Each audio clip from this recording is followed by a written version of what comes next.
دگل بلندبونا بهای دلار امریکی بەرامبەر دینارê عێراقî کاریگەری لەسەر هێزا کڕین و فرۆشتنê kiriye taybet li bazarên Herêma Kurdistanê. Ev yeke jî ji sedemê dirêjbûna mavê qeyrana darayî karîgeriyên wê zêdetir bûyne. Welatî bû dabîkirina pêtiviyên xwe zêdetir qesta bazarên herzan firûşiyan dikin. Lewra dibînin bizava kerînê li wan cihan zêdetir bûye.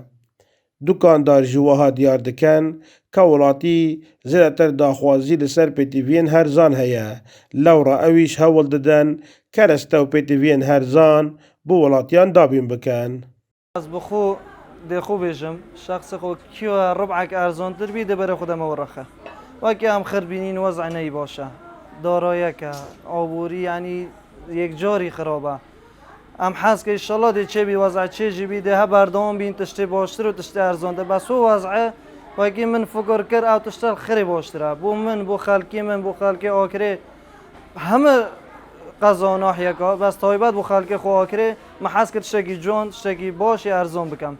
ڕاستی ئەv وەزع ئابووری هەرێمی پێگشتی وەلە خەلکی مەکردیان وەلە دکاندارە کرد هەوڵ بدەن تشتێ ئەرزان یان کو لە دوو خوازە خەلکی بی لە دوو بەریگە خەلکی بی تشتێوەتەوە بینن و ڕەنگە خەلکی مەشوەتەوە تەسەوەر بکات کە ئەف تشتێ ئەرزان میسال دەبێنێ بوون منەوە دکانەکەمەیە هزاریە پێنساتیە ڕبعەیە وەتەوە تەسەوەر بکەن کە تشتەکەی خراپان کوالێتەکەی خراپە بەس وانە بالعکس احتیمالە مۆک دکاندار بگەڕێن چی تشتێکی باشە و سعراوی گونجاوە لەوە باژێریە مناسب بیت دەگەڕێن داکو هەر خەلکیمە مستەفید بیت هەر ئەمەش فایدەی چێم لێ ببینیت.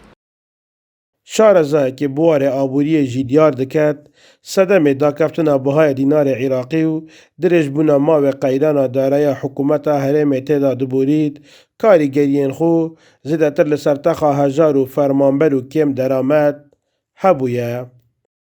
Bihayê dolarî bilind kirî û dînarê Iraqî dakeftî bêguman bê bazariyek dirust kir û şanê hevwelatî ew fermanberan giştî û texa hejar rastî ev xut lawaz bûn lawaztir lêkirin lewa ji vê gavê tu dibînî te jî ke li pelin bazarî da lê bihayê wan yê giran bûy û ew birê parê berî gavê ku tiştê pitir pêtat vê gavê tiştê kêmtir pêtêt û birê parê wekî xwe maye lê dolarî bihayê wî bilind bûye lewa ji mirov bînîtin ku bê bazariyek vê gavê ya bajarî da hey her ev rojî gelek cihan cihêt xwe girtîne ji ber ku çi karnîne û daxwazê gelek hawilatiya digehne me.